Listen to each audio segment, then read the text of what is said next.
Nega meni kuzatib yuribsan?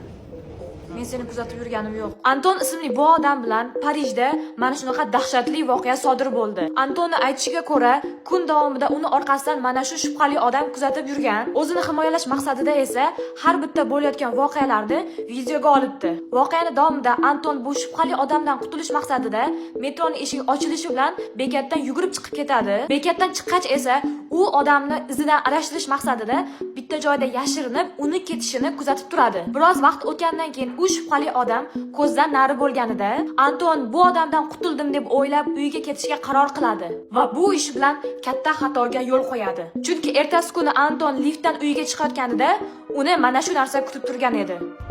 Bu kechagi shubhali odam-ku, u boshqa qavatda turibdi. Bundan juda ham qo'rqib ketgan Anton uyiga tez kirib eshiklarni yopadi va to'satdan eshik taqillaganini eshitib qoladi.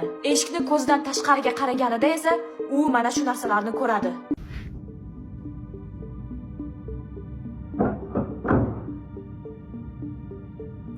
Eshikni och.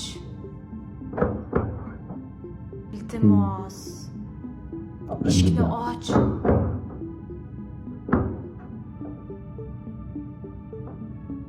Iltimos. Voqeani davomi to'g'risi umuman kutilmagan tarzda yakunlangan. Agar sizga ham bundan keyin sodir bo'lgan voqealar qiziq bo'lsa, o'zingizning fikringizni kommentariyada yozib qoldiring. Keyingi qismlarni o'tkazib yubormaslik uchun esa bizga obuna bo'lishni unutmang va keyingi videolarda ko'rishguncha